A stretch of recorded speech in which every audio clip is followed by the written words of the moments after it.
My name is Carl, and at 32, I've built my life around financial stability as a respected advisor working from my home in suburban Boston. Last year, I reluctantly opened my doors to my recently divorced sister Stephanie and her 12-year-old son Trevor. Everything was manageable until that Tuesday when Trevor asked to borrow my credit card for snacks at the corner store. "I just used your card for snacks," he casually mentioned upon returning. The next morning, I stared in disbelief at my banking app, $6,300 gone overnight. When I confronted them, my sister just shrugged. Kids will be kids. Before I continue this story, drop a comment letting me know where you're watching from, and hit that subscribe button if you want more true stories about family betrayal and the moments that test our boundaries. Growing up in a modest neighborhood outside of Boston, my parents instilled in me the importance of financial responsibility from an early age. My father worked as a high school mathematics teacher, while my mother managed a small local bookstore.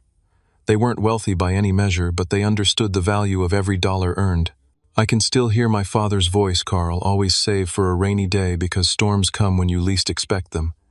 Those lessons shaped me into who I am today.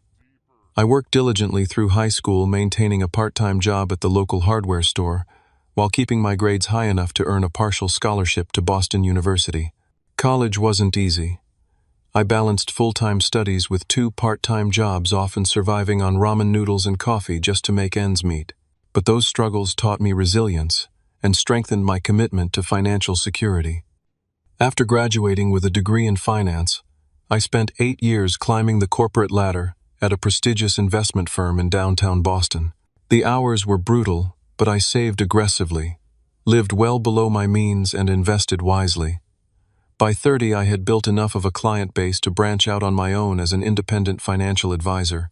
Working from home gave me freedom and control over my schedule, while still doing what I loved, helping people secure their financial futures. My 3-bedroom colonial in a quiet, suburban neighborhood represented everything I had worked for: stability, independence, and security.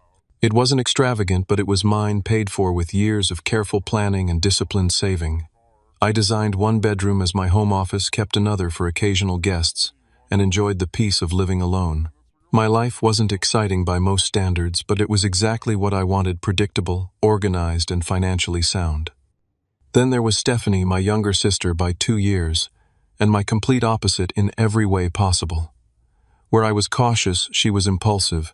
Where I saved, she spent. Where I planned, she lived moment to moment. Even as children, these differences were apparent. I would carefully save my allowance for weeks to buy something special, while Stephanie would spend hers immediately and then sweet-talk our parents into advances on future allowances. As we grew older, these patterns only intensified. Stephanie dropped out of community college after just 1 semester, claiming it was too restrictive for her creative spirit. She bounced between retail jobs, never staying anywhere longer than a few months before getting bored or having conflicts with management. Her financial disasters became a regular family affair. I remember the first time I bailed her out. She was 23 and called me sobbing about being evicted from her apartment. She owed 3 months of back rent, $2,700. Despite being a struggling graduate student myself, I emptied my emergency fund to help her after she promised to be more responsible. 6 months later, she called again, this time with outstanding utility bills and another eviction notice. The pattern continued through her 20s: credit card debt, payday loans, car repossessions, each time with tearful promises that this time would be different. When Stephanie met James at 27, I hoped marriage might finally settle her. For a while, it seemed to work. James had a stable job as a construction manager, and they bought a modest house in a working-class neighborhood about 40 minutes from my place. Trevor was born a year later, and for the first time, Stephanie seemed to find some purpose and stability. But old habits die hard. While James worked overtime to support the family, Stephanie resumed her impulsive spending: designer, clothes, expensive salon treatments, impulsive vacations they couldn't afford.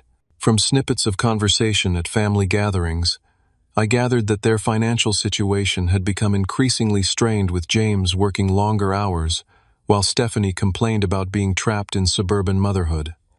The divorce didn't surprise anyone in the family. After 14 years of marriage, James finally reached his breaking point when he discovered Stephanie had secretly taken out a second mortgage on their house to pay off credit card debt and then maxed out the cards again. The legal proceedings were ugly, with James presenting years of financial evidence that painted Stephanie as recklessly irresponsible. She lost the house entirely due to missed mortgage payments, and the judge awarded her only minimal alimony given her pattern of financial misconduct. That's when Stephanie showed up at my doorstep, one rainy April evening, Trevor sulking behind her, both of them surrounded by hastily packed suitcases. Her story tumbled out between sobs. They had nowhere to go, no money for a security deposit, and couldn't possibly stay with our aging parents who lived in a small retirement community condo. "It'll just be for a month, Carl. Just until I get back on my feet," she promised, her mascara running down her cheeks. "I've already applied for jobs, and James will start paying child support soon. We won't be any trouble." Looking at Trevor, who despite his mother's flaws was still my nephew, I reluctantly agreed. I showed them to the guest bedroom, helped Trevor set up an air mattress in my home office, and established what I thought were clear house rules. They would contribute to groceries and utilities, respect my work schedule and privacy, and actively work toward finding their own place. The first few weeks weren't terrible. Stephanie interviewed for several retail positions, and Trevor seemed well-behaved if somewhat quiet and withdrawn. But as 1 month stretched into 2, then 3, the warning signs began to appear. Stephanie's job search became less intense. She began borrowing $20 here, $40 there always, with vague promises to pay me back when things turn around. I started noticing small, unauthorized charges on my credit card, fast food orders, movie rentals, online subscriptions I hadn't signed up for. When confronted, Stephanie always had an excuse. "Oh, I thought you said I could use it for groceries," or "Trevor must have seen the card number when you ordered pizza that one time." Though aggravating, none of these charges were significant enough to create a serious conflict until that fateful Tuesday in July when everything changed. That Tuesday started like any other workday. I woke at 6, went for my morning run, showered, and settled into my home office by 8. I had an important client meeting that afternoon and needed to prepare a comprehensive portfolio analysis. This particular client had substantial assets, and I was hoping to demonstrate how restructuring their investments could significantly increase their returns while reducing risk. The presentation needed to be perfect. Around 11:30, I was deep in spreadsheets and financial projections when Trevor knocked on my office door. Though I had a strict no interruptions rule during work hours, I waved him in, keeping my eyes on the complex calculations on my screen. "Uncle Carl, can I get some money for snacks?" Trevor asked, hovering in the doorway. "Mom's out job hunting and I'm really hungry." I glanced at the time, realizing I'd worked through lunch and was on a tight deadline. "There's plenty of food in the fridge, Trevor. Make yourself a sandwich." "But I really wanted some chips and maybe ice cream from the corner store," he persisted. "Please, I'm so bored here all day." Still focused on my work and wanting to avoid an extended conversation, I reached for my wallet and realized it was in my bedroom. Without thinking too much about it, I pulled my backup credit card from my desk drawer, not my primary card, but one I kept for emergencies. "Here," I said, handing it to him. "Just go to Miller's on the corner. $10 max, okay? I need this back in 15 minutes. Trevor nodded eagerly, but as he turned to leave, I caught a strange expression on his face, a slight smirk that should have alarmed me. Instead, I dismissed it as teenage attitude and turned back to my work, already refocused on the task at hand. When 3 o'clock rolled around, I realized 2 things simultaneously. My client meeting was in 30 minutes, and Trevor had never returned my credit card. Annoyed but pressed for time, I decided to deal with it after my meeting. I assumed he'd probably just forgotten and was watching TV or playing video games in the living room. My video conference with the client went exceptionally well, lasting nearly 2 hours, as we discussed various investment strategies in detail. When I finally emerged from my office around 5:30, I found Trevor lounging on the couch playing a video game I didn't recognize on my large-screen TV. "Hey, where's my credit card?" I asked, noticing he was wearing what appeared to be a new gaming headset, sleek, expensive-looking, with glowing blue accents. Trevor barely glanced up from his game. "It's on the kitchen counter," he said flatly. I walked to the kitchen and found the card propped against the coffee maker. You were gone a while for just getting snacks, I commented, returning to the living room. And where did you get that headset? Trevor shrugged his eyes, never leaving the screen. I just used your card for snacks, he said, in a tone so casual it was almost rehearsed. Something about his demeanor bothered me, but I was tired after a long day and still had follow-up emails to send to my client. We'll talk about this later, I said firmly, and that headset better not have been purchased with my card. Stephanie didn't return until after 8 that evening. When I asked where she'd been all day, supposedly job hunting, she gave vague answers about multiple interviews and networking opportunities without providing any specific details. She seemed distracted and quickly changed the subject to complain about how expensive apartments were and how unreasonable landlords had become with their credit check requirements. Any luck with the job search, I pressed, noticing she had no paperwork or business cards that typically accompany interviews. These things take time, Carl, she snapped. Not everyone can have a perfect little career like yours. Some of us have to struggle. Sensing her defensiveness, I decided to approach the topic of Trevor's behavior instead.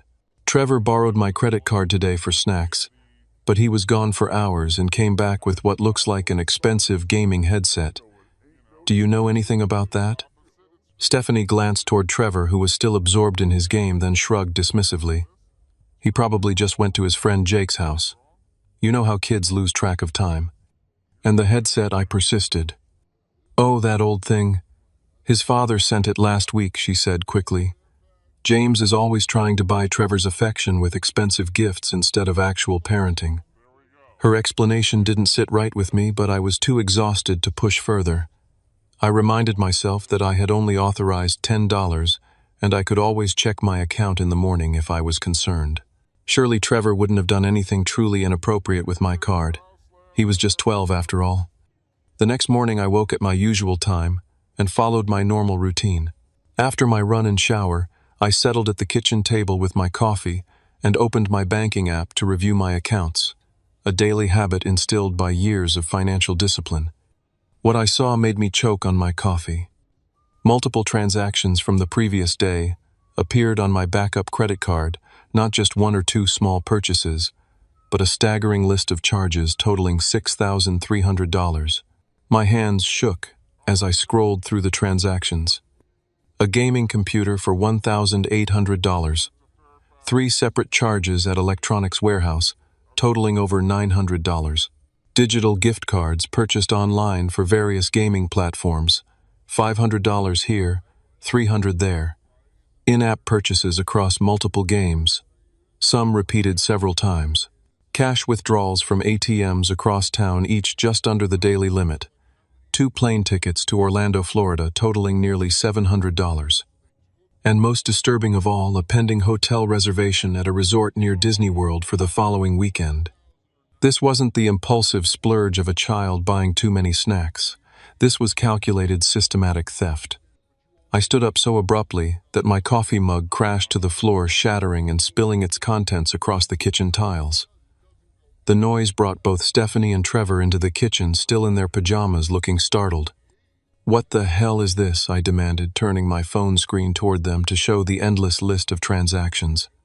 Trevor immediately looked down, avoiding eye contact, but Stephanie stepped forward, glancing briefly at the screen. What am I looking at, Carl? She asked, her tone irritatingly casual. $6,300 of unauthorized charges on my credit card, the one I gave Trevor for snacks yesterday. I said, struggling to keep my voice level. Care to explain? Trevor shuffled his feet, but remained silent. Stephanie put a protective arm around his shoulders. I'm sure there's been some mistake, she said. Trevor would never do something like that. Would you, honey? Trevor mumbled something inaudible, still staring at the floor. These charges are from yesterday afternoon, I continued, scrolling through the list. Gaming equipment, online purchases, cash withdrawals, plane tickets to Florida in your names. Are you seriously going to stand there and deny this? Stephanie's expression shifted from feigned confusion to dismissive nonchalance with alarming speed. Look, even if Trevor did use the card for a few extras, kids will be kids, right? He probably didn't understand the value of money. You can just call the bank and explain it was a misunderstanding. I stared at her in disbelief. A few extras, this is over $6,000, and plane tickets in your name suggest you were involved too." Stephanie rolled her eyes. "Oh, please, you're overreacting. It's just money, and we all know you can afford it. You're probably just mad because you didn't authorize it first, but honestly, Carl, you would have said no like you always do. You're so tight with money, it's ridiculous." "This isn't about being tight with money," I said, feeling my blood pressure rising. "This is theft, Stephanie. Plain and simple. Theft from family." She laughed incredulously. "That's rich, Carl. Family helps family. Maybe if you weren't such a penny pincher all the time, Trevor wouldn't have had to take matters into his own hands." I turned my attention to Trevor, who had retreated behind his mother. "Trevor, did you make these purchases with my card?" Before he could answer, Stephanie interjected, "Don't interrogate him like he's a criminal. He's just a child." "A child who apparently knows how to make complex online purchases and ATM withdrawals," I retorted. "Trevor, I'm asking you directly, did you use my card to make these purchases?" Trevor finally looked up, a defiant expression eerily similar to his mother's crossing his face. "You said I could use the card," he muttered. "For $10 of snacks at the corner store, not for thousands in electronics and vacation plans." "Well, you should have been more specific," Stephanie cut in. "And anyway, you probably approved these charges and forgot. You're always working, barely paying attention to us. We've been cooped up in this house for months while you ignore us. Trevor deserves some fun." I couldn't believe what I was hearing. Not only were they admitting to the theft, but they were somehow twisting it to make me the villain. In that moment, looking at Stephanie's defensive posture and Trevor's practiced innocence, I realized this wasn't an impulsive mistake. This was calculated exploitation from people who saw me not as family to be respected, but as a resource to be drained. After the initial confrontation, I retreated to my office, locking the door behind me. My hands were shaking with a mixture of rage and disbelief as I sat at my desk trying to process what had just happened. $6,300 gone not by accident, not through a banking error, but deliberately taken by my own family members who were now gaslighting me about it.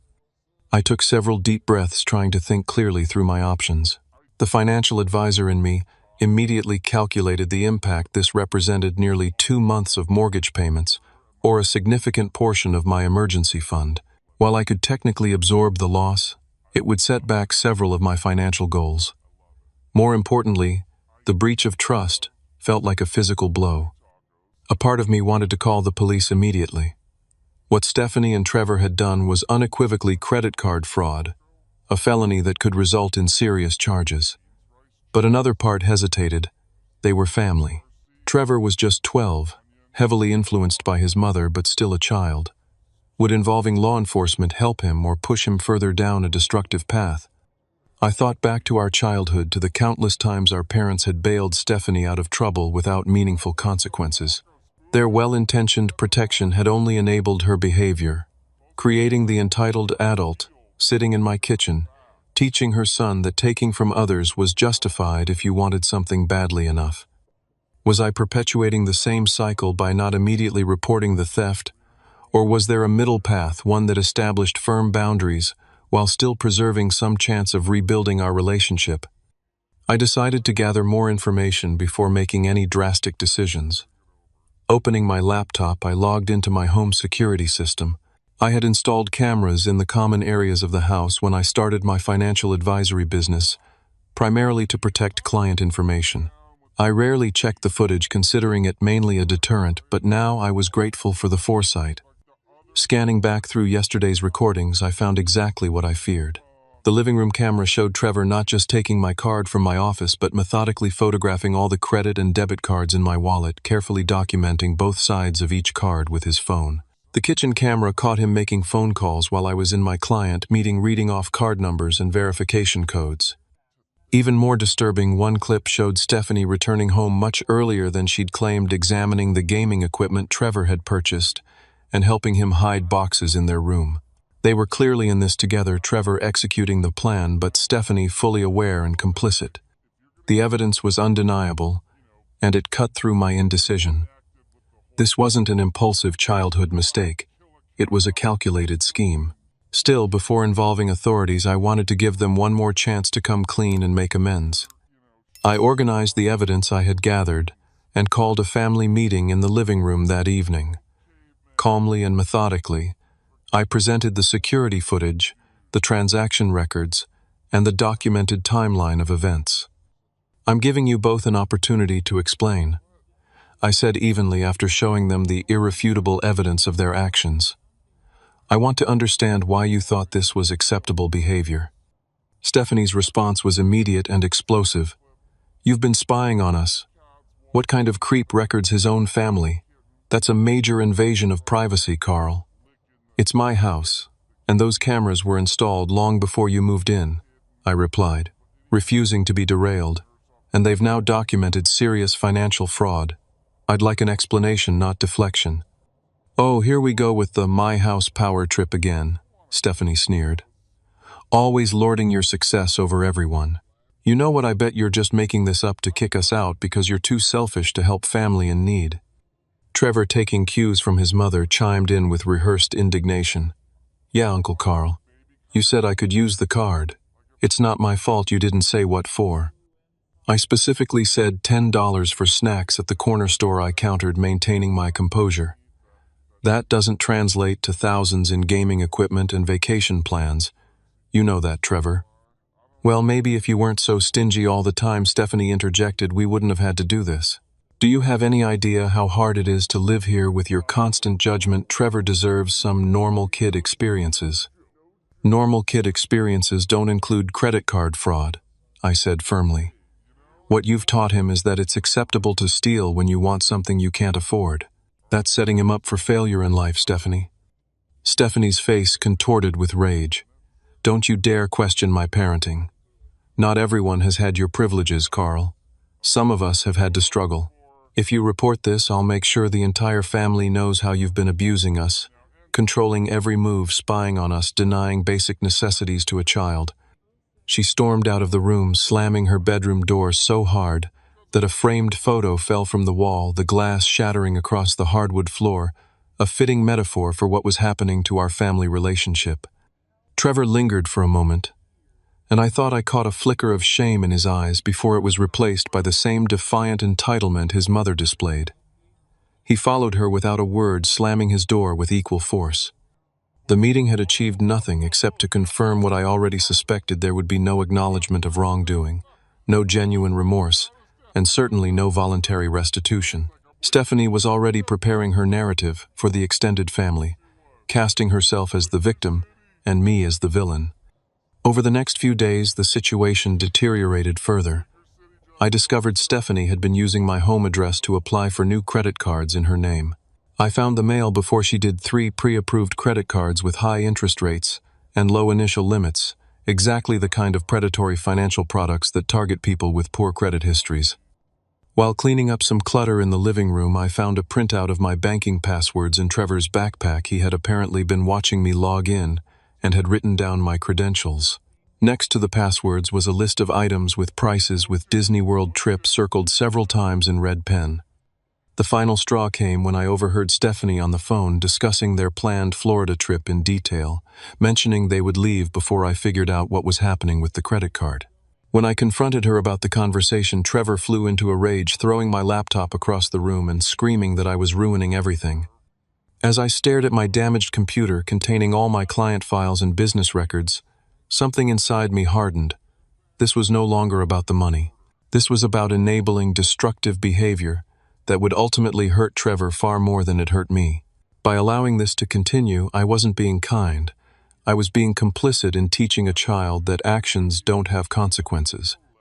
Stephanie's parting shot, as she stormed away from our latest confrontation, crystallized everything.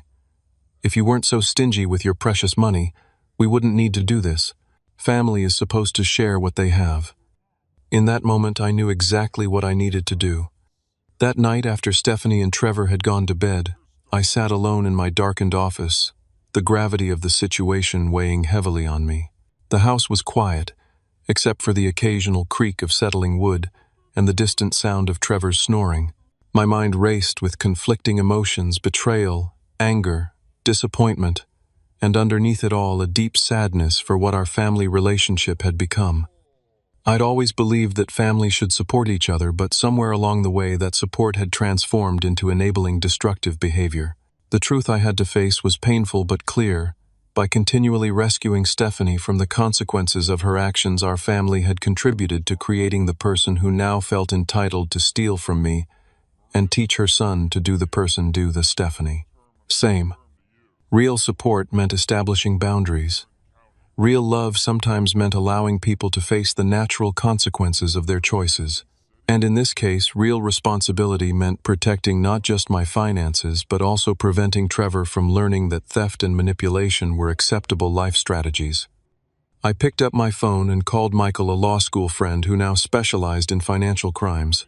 Despite the late hour, he answered, listening patiently as I outlined the situation without minimizing or excusing what had happened. "Carl, this is textbook credit card fraud," Michael said after I finished. "The fact that their family doesn't change the legal reality. What they've done carries potential felony charges, especially with the amount involved and the premeditation evident in the security footage. I don't necessarily want to press criminal charges," I explained, "especially against Trevor. He's just a kid following his mother's example." "I understand that," Michael replied, "but you need to protect yourself both financially and legally.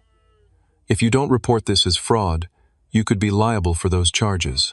And there's another consideration without formal consequences: what's to prevent them from doing this to someone else?" We discussed options for nearly an hour, weighing legal, financial, and family considerations. By the time we hung up, I had a clear, multi-step plan that would protect my assets while potentially creating a necessary wake-up call for Stephanie and Trevor.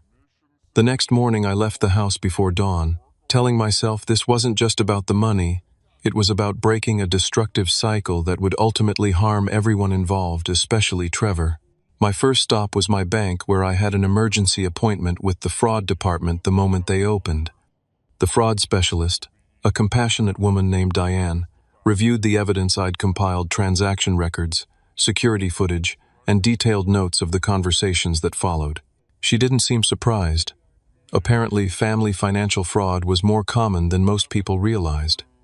"Unfortunately, Mr. Wilson, this is a clear-cut case of unauthorized use," she confirmed after reviewing everything. "We'll need to file official reports to initiate the chargeback process and freeze the compromised accounts." I nodded, feeling a strange mixture of relief and sadness. "What happens next?" "We'll issue you new cards with different numbers immediately. The fraud claims will be investigated, which typically takes 10 to 14 business days. During that time, we'll need to report this to the credit bureaus and possibly law enforcement, depending on the outcome of our investigation." "And the charges, will they be reversed?" I asked, thinking about the financial impact. "In cases with this level of evidence, yes, the charges should be reversed once the investigation confirms fraud. But I should warn you, this will necessarily involve documenting who made the unauthorized purchases.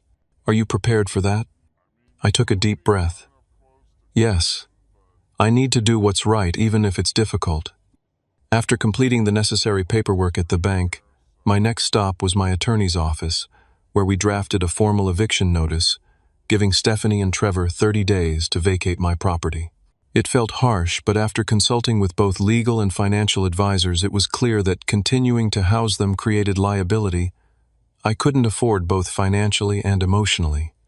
Back at home, I spent the afternoon in my locked office using my financial expertise to conduct a thorough investigation of accounts connected to my address. What I discovered was worse than I'd imagined. Stephanie had attempted to open several new credit accounts using my personal information, including a store credit card with a $6,000 limit and an auto loan application for a luxury vehicle. Using my professional connections, I placed fraud alerts on my credit reports with all 3 major bureaus, effectively preventing any new accounts from being opened without additional verification. I changed every password security question and access code for my financial accounts, email, and home security system. I ordered a locking mailbox to be installed the next day. As evening approached, I systematically worked through every card and account that might be compromised. I contacted each credit card company explaining the situation and requesting immediate freezes. For accounts where Stephanie might have gained access, I initiated security protocols to lock them down.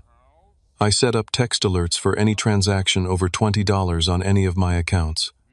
Most critically, I traced the connections between my accounts and any that Stephanie had set up using my address. Though she couldn't access my accounts directly, she had created a web of financial ties that could potentially affect my credit and financial standing. One by one, I severed these connections, documenting everything meticulously for both legal protection and potential insurance claims. The work was exhausting, but necessary. By midnight, I had secured my financial perimeter, but there was still one critical step remaining, ensuring that the cards Stephanie and Trevor thought they could use were completely inaccessible. Using the bank's emergency protocols, I froze every card connected to their unauthorized purchases. Not just my compromised cards, but also any new cards Stephanie had applied for using my address. The system would flag and deny any attempt to use these cards regardless of the amount or location. For accounts that couldn't be completely frozen immediately, I reduced the available credit to zero or placed special monitoring that would decline any new charges while allowing existing automatic payments to process, protecting my WARMA credit score while preventing further abuse. The final piece was the most difficult, documenting everything for potential legal proceedings. I gathered all evidence, photos, videos, transaction records, conversations, and uploaded them to a secure cloud storage, sending copies to both my attorney and financial advisor for safekeeping. It was nearly 2 a.m. when I finished. The house was silent as I locked away the physical financial documents in my fireproof safe and secured my office. Walking past the guest room where Stephanie and Trevor slept, blissfully unaware of the financial fortress I had just built around my accounts, I felt a strange sense of calm replace the anger and betrayal that had driven me through the past day. This wasn't revenge, it was protection. It wasn't punishment, it was boundary setting. And perhaps if they were willing to learn from it, it might be the first step toward genuine accountability and change. I finally went to bed around 3, setting my alarm for 6 to ensure I would be awake when reality struck. As I drifted off to sleep, I realized that tomorrow would change our family dynamic forever. For better or worse, there was no going back. The shrill beep of my alarm pulled me from a restless sleep at exactly 6 o'clock. I silenced it quickly and lay still for a moment, listening to the quiet house. Though physically exhausted from only 3 hours of sleep, my mind was surprisingly alert, braced for what was coming. Rather than getting up immediately, I reached for my phone and opened the security camera app, switching to the live feed of the hallway and kitchen. Though I felt slightly uncomfortable, essentially spying on my sister and nephew, yesterday's discoveries had eliminated any remaining trust. I needed to see their genuine reactions, not the performance they would put on once they knew I was watching. For nearly 15 minutes, nothing happened. Then, right on schedule, Stephanie emerged from the guest room in her bathrobe, hair disheveled from sleep. This was her normal routine. She always checked her phone first thing in the morning, usually scrolling through social media, and I now realized her banking apps to plan the day's spending. She shuffled to the kitchen, poured herself coffee, and settled at the table. I watched as she picked up her phone, tapping the screen with the casual confidence of someone who expected everything to be normal. Then came the moment I'd been waiting for. Her body language changed abruptly, tensing as she tapped more urgently at the screen, her face transforming from sleepy indifference to confused panic. She tried another app, then another, her movements becoming increasingly frantic. When she attempted to make a purchase based on her familiar pattern of taps, the rejection was evident in how she slammed the phone down on the table, picking it up again immediately to try a different card. After the 4th failed attempt, it happened, a blood-curdling scream that seemed to shake the walls of the house, followed by a stream of profanities that would make a sailor blush. Trevor, get out here now," she shrieked loud enough that I didn't need the security feed to hear it. Seconds later, Trevor stumbled into the kitchen, rubbing his eyes. What's happening? The cards aren't working. None of them. Everything's frozen. Stephanie's voice was shrill with panic and rage. Did you do something stupid? Did you try to buy something too big that flagged the account? Trevor's face fell as he processed his mother's words. No, I only bought what you said was okay. They frantically checked multiple accounts, their panic growing with each failed attempt. Stephanie made several calls to banks, but I knew what she would hear. Accounts flagged for fraud investigation. No transactions possible. Please visit your local branch with identification for further assistance. The realization dawned on them simultaneously. This wasn't a technical glitch. This was deliberate. As one, their heads turned toward my bedroom door. On the security feed, I watched Stephanie's expression transform from panic to fury as she stormed down the hallway, pounding on my door with both fists. "Carl, open this door right now. What did you do?" Each word was punctuated by another bang on the door. "I know you're in there. Open up." I took a deep breath, set down my phone, and opened the door, facing my sister's unfiltered rage directly. Her face was contorted, her eyes wild, her bathrobe askew from her violent approach to my door. "What the hell did you do to our accounts?" she demanded, attempting to push past me into my room. I stood my ground, blocking the entrance. "I didn't do anything to your accounts, Stephanie. I protected mine from fraud. There's a difference. You froze everything. We can't access any money. How are we supposed to live?" Her voice cracked with a mixture of anger and what sounded almost like fear. "The same way most people do, honestly," I replied calmly.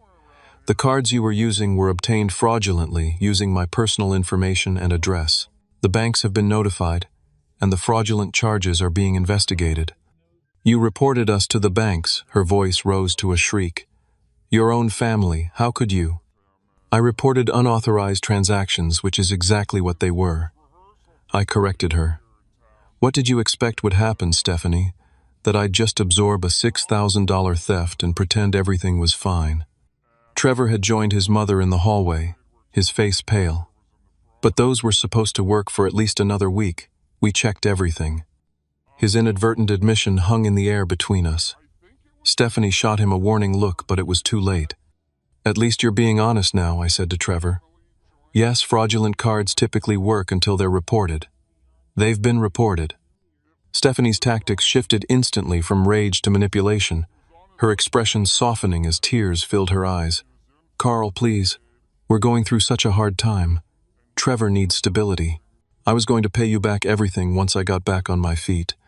You know I would never intentionally hurt you.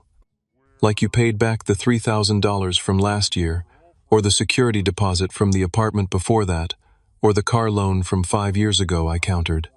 "This pattern has to stop, Stephanie. It's not helping you, and it's teaching Trevor destructive habits that will follow him into adulthood." Her facade crumbled as quickly as it had appeared, rage returning full force. "Fine. Be that way. I'm calling Mom and Dad. Let's see what they think about you throwing their grandson out on the street." "Go ahead," I said, surprised by my own calmness. "I've already spoken with them." This was a bluff. I hadn't yet contacted our parents, but I knew Stephanie's playbook. She always ran to them when cornered, spinning situations to cast herself as the victim. She pulled out her phone and stormed back to the guest room, already dialing. Trevor lingered in the hallway, looking uncertain for the first time since this began. "What's going to happen to us?" he asked quietly, sounding suddenly like the 12-year-old he was rather than the entitled accomplice of the past few days. Before I could answer, my phone rang. I glanced at the screen and felt a grim satisfaction. It was exactly who I expected. "I need to take this," I told Trevor, stepping back into my room and closing the door. I answered the call professionally, Carl Wilson speaking. "Mr. Wilson, this is Martin Edwards from the Fraud Investigation Department at First National Bank. We're calling regarding the claims you filed yesterday." Stephanie must have overheard through the door because she emerged from the guest room, phone still at her ear, likely with our parents listening. She hovered nearby, trying to hear both sides of my conversation. "Yes, Mr. Edwards. Thank you for calling so promptly," I replied, making no effort to lower my voice. "We've reviewed the initial evidence you provided, and I wanted to inform you that we've escalated this case due to the amount involved and the clear pattern of activity. As per our legal obligations, we've notified local authorities about potential criminal fraud." Stephanie's face drained of color as she heard this. Trevor, who had been lingering in the hallway, began to cry, not the manipulative tears he'd used before, but genuine frightened sobs. "I understand," I said to the bank representative. "What happens next?" "An officer may contact you to take a formal statement. The unauthorized charges will be reversed within 3 to 5 business days once you've signed the affidavit we've emailed you." Given the family relationship involved, you should be aware that this could potentially result in criminal charges. Do you understand and wish to proceed with the fraud claim? I looked directly at Stephanie as I answered, "Yes, I understand, and yes, I wish to proceed." As I ended the call, our parents' voices could be heard squawking from Stephanie's phone asking what was happening. She had gone completely pale, the reality of the situation finally sinking in. "You actually did it," she whispered. "You reported us to the police." I reported fraud to my bank. I corrected her, which is what it was. The bank is required by law to report potential criminal activity. These are the natural consequences of your actions, Stephanie. But they could arrest me. They could take Trevor away. Her voice cracked with genuine fear now. "That's possible," I acknowledged. "Actions have consequences, something you've been shielded from for far too long." Our confrontation was interrupted by the sharp ring of my cell phone. The caller ID displayed Mom and Dad, and I took a deep breath before answering and putting it on speaker. "Carl, what on earth is going on?" My mother's concerned voice filled the hallway. "Stephanie says you've frozen her accounts and called the police on them. This must be some kind of misunderstanding." And so began the next phase of this painful family reckoning, one that would ultimately change all of our lives forever. The conversation with our parents that morning was one of the most difficult I'd ever experienced. For nearly an hour, I stood in my hallway with the phone on speaker, methodically explaining everything that had happened while Stephanie alternated between sobbing, shouting accusations, and making desperate attempts to minimize what she and Trevor had done. "It was just a misunderstanding," she kept insisting. "Carl gave Trevor permission to use the card. For $10 of snacks, I reminded her not thousands in electronics and vacation plans." Our father, always the more pragmatic parent, asked pointed questions about the evidence I had. When I mentioned the security footage of Trevor photographing all my cards and Stephanie helping hide the purchased items, a heavy silence fell on the other end of the line. "Oh, Stephanie," our mother finally said, her voice thick with disappointment. "What were you thinking?" "I was thinking about giving my son some normal experiences," Stephanie shot back. "Carl has all this money and this big house. While we have nothing, he could have helped us, but instead he's been judging us and making us feel like charity cases." "By stealing from him?" our father asked quietly. "That's how you solve problems now. And you involved Trevor in this." The conversation continued in painful circles until finally our father made a decision. "We're driving up there today. This needs to be handled in person. Carl, can you hold off on any further legal action until we arrive?" I agreed on the condition that Stephanie and Trevor surrender any remaining items purchased with my cards and provide a complete accounting of everything they had taken. Our parents would arrive by evening, a 4-hour drive from their retirement community. The rest of the day passed in uncomfortable silence. Stephanie and Trevor remained in the guest room, occasionally emerging for food or bathroom breaks, avoiding eye contact. I worked in my office, catching up on client emails I'd neglected during yesterday's financial lockdown. Around 6 that evening, my parents arrived, looking older and more tired than when I'd last seen them at Christmas. My mother hugged me tightly, before doing the same to Stephanie and Trevor, who had emerged at the sound of their arrival. My father, always more reserved, gave me a firm handshake that communicated both support and concern. We gathered in the living room, an impromptu family summit to address what had happened and determine a path forward.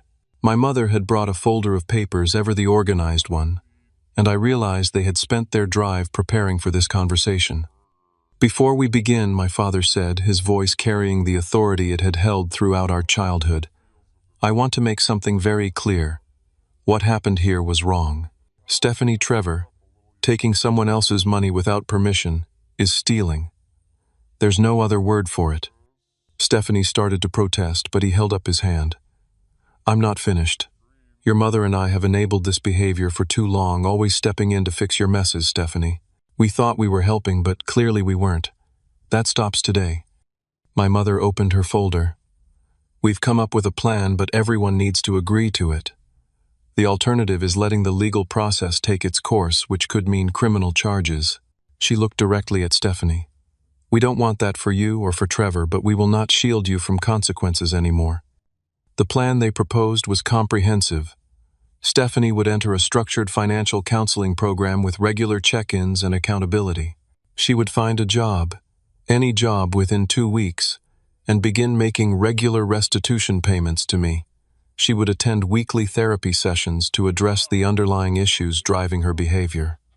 For Trevor, there would be both consequences and support. 20 hours of community service arranged through a youth program my father had connected with, regular meetings with a counselor specializing in adolescence, a strictly monitored allowance system to teach financial responsibility. Most importantly, a heartfelt written apology to me, along with working to pay back his portion of the stolen funds through age-appropriate chores and jobs. "And you'll be moving out of Carl's house," my father added firmly. "We found an apartment in a decent area that accepts tenants with credit issues. It's small, but it's safe. Your mother and I will cover the security deposit and first month's rent. But after that, you're responsible for your own housing costs." Stephanie's eyes widened. "But how am I supposed to afford that? I don't even have a job yet." "Then you'd better find one quickly," my mother replied with uncharacteristic firmness. "The apartment is available next week. We've signed a 6-month lease in our names with strict conditions for you to follow." I was surprised by my parents' thoroughness and resolve. For the first time, they weren't just bailing Stephanie out, they were establishing a structured path toward actual change with real accountability. "And if I refuse?" Stephanie challenged, though her voice lacked conviction. My father's expression was grave. "Then Carl proceeds with the fraud claims, and you face whatever legal consequences follow. Your mother and I will not interfere. We love you, but we won't enable this destructive behavior anymore." The reality of the situation finally seemed to penetrate Stephanie's defenses. Her shoulders slumped, and she nodded silently. Trevor, who had been uncharacteristically quiet throughout the meeting, suddenly spoke up. "What about Dad? Does he know about this?" An uncomfortable silence fell over the room. I hadn't considered James's role in all this, but obviously, as Trevor's father, he needed to be informed. "We contacted him this afternoon," my mother said gently. "He's understandably upset, but he's agreed to be part of the solution. In fact, he's offered to have you stay with him more regularly, Trevor, while your mom gets back on her feet." This news seemed to affect Stephanie more than anything else that had been said. The prospect of losing time with her son, the one person she truly loved, despite her flawed parenting, finally broke through her remaining defenses. "I didn't mean for things to go this far," she whispered, tears streaming down her face. "I just wanted Trevor to have nice things, to not feel like we were failures all the time." "Material things don't make you a success or a failure," my father said gently. "The choices you make, how you treat others, your integrity, those are what matter." We spent the next several hours working through the details of the plan. My parents had thought of everything, transportation to work and therapy appointments, to a budget for the apartment, even arrangements for Trevor's school transfer if necessary. They had contacted resources in the community for both financial counseling and family therapy. For my part, I agreed to withhold further legal action as long as the plan was followed and restitution payments were made consistently. I would work with the bank to explain that we were handling the matter privately, though I was honest about the possibility that they might still pursue action of their own. As the evening wore on, I had a moment alone with Trevor, while my parents discussed apartment details with Stephanie. He sat on the couch looking smaller and younger than he had in months. "I'm really sorry, Uncle Carl," he said quietly without prompting. "Mom said it was okay that you owed us because you had more money, but I knew it was wrong when we were doing it." "Why did you go along with it?" I asked, genuinely curious rather than accusatory. He shrugged, staring at his shoes. "Mom gets really upset when I don't agree with her, and I wanted that gaming stuff. All my friends have it." "You know, Trevor, the stuff doesn't matter nearly as much as you think it does," I told him. "What matters is who you become as a person. Do you want to be someone who takes from others, or someone people can trust?" He thought about this for a long moment. "I want people to trust me," he finally said. "Do you think you'll ever trust me again, Uncle Carl?" The question caught me off guard with its sincerity. "Trust has to be rebuilt," I explained. "It'll take time and consistent actions that show you've changed, but yes, I think that's possible." When my parents left that night, they took Stephanie and Trevor with them to stay at a hotel until the apartment was ready. The house felt strangely empty after they were gone, but there was also a sense of peace, of boundaries finally established and respected. As I locked up for the night, I noticed something on the kitchen counter, a handwritten note from Trevor. It wasn't the formal apology that would come later as part of his consequences, but something he'd written on his own initiative. "Uncle Carl," it read, in messy 12-year-old handwriting, "I'm sorry for stealing from you. I know it was wrong. I'm going to work hard to pay you back, even if it takes a long time. Thank you for not calling the police on us. I'm going to try to be better, Trevor." It wasn't a perfect resolution.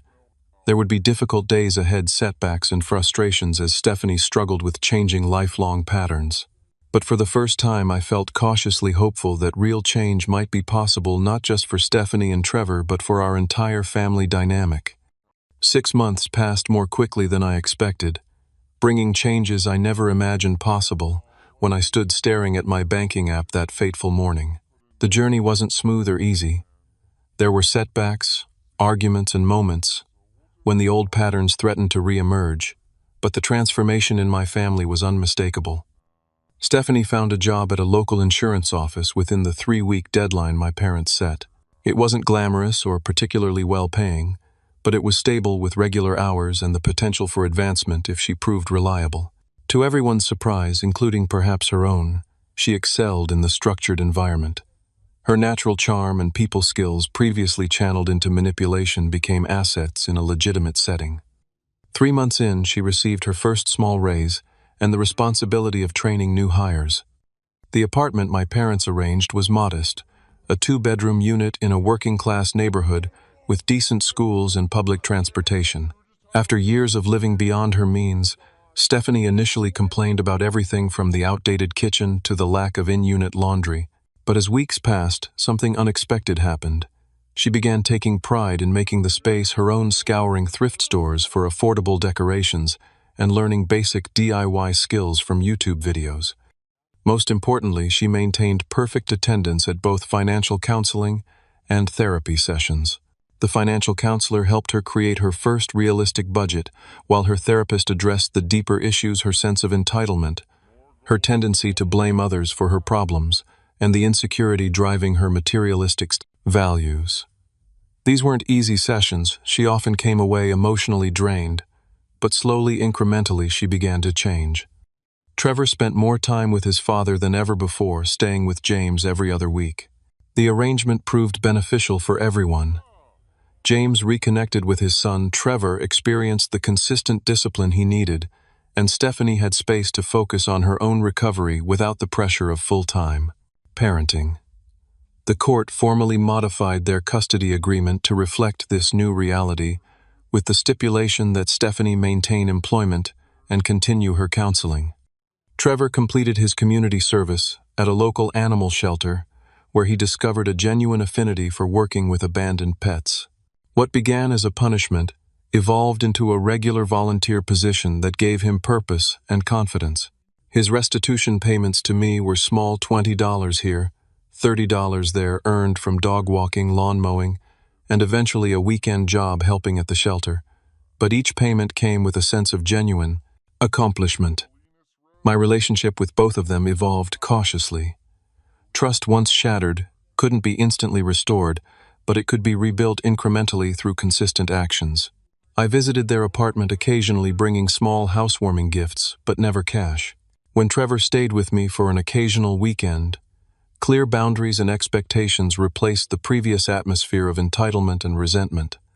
Even my parents transformed through this experience. After decades of enabling Stephanie's behavior, they embraced their new role as supportive but firm allies in her recovery. They attended family therapy sessions, examined their own patterns of differential treatment between their children, and learned healthier ways to express love without fostering dependency. The first holiday after the incident was Thanksgiving, hosted at my parents' condo. The atmosphere was initially tense, with everyone navigating new relationship dynamics and unspoken concerns about whether old conflicts would resurface. But as the day progressed, something remarkable happened. Authentic conversation replaced the performance of family harmony that had characterized our gatherings for years. During dessert, Stephanie surprised us all by raising her glass for an impromptu toast. "I want to thank everyone for not giving up on me," she said, her voice steady, despite the vulnerability in her eyes. "Especially you, Carl. You could have had me arrested, and honestly, I probably deserved it. Instead, you gave me a chance to actually change, not just get bailed out again.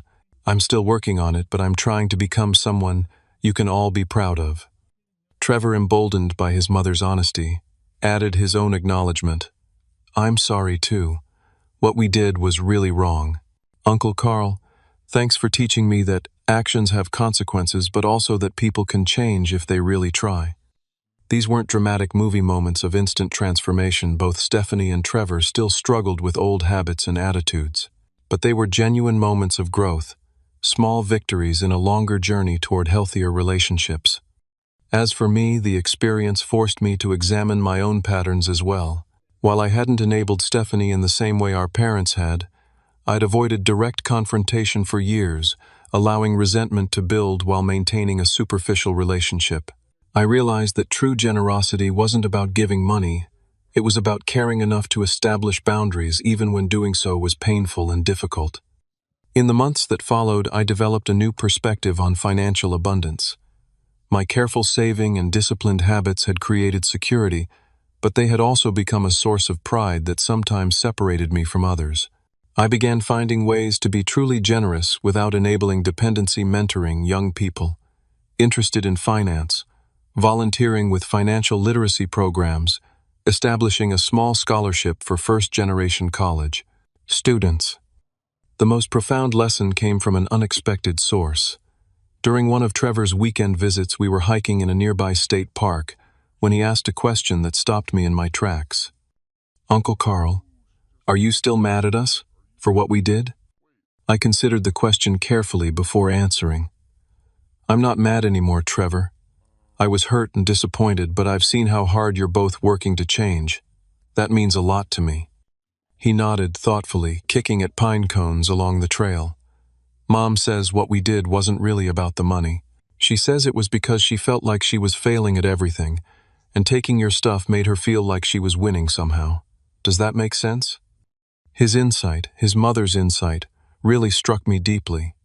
Yes, that makes a lot of sense. Sometimes people do harmful things, not because they're bad people, but because they're hurting inside, and don't know healthier ways to handle those feelings. "I think I get that now," Trevor said.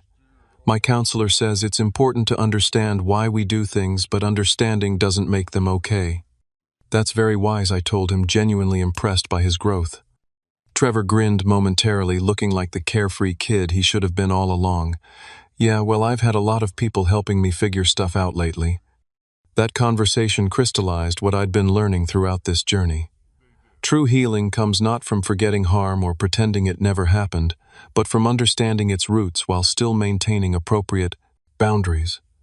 Real love isn't always easy or comfortable. Sometimes it's challenging and firm, requiring difficult conversations and consistent accountability.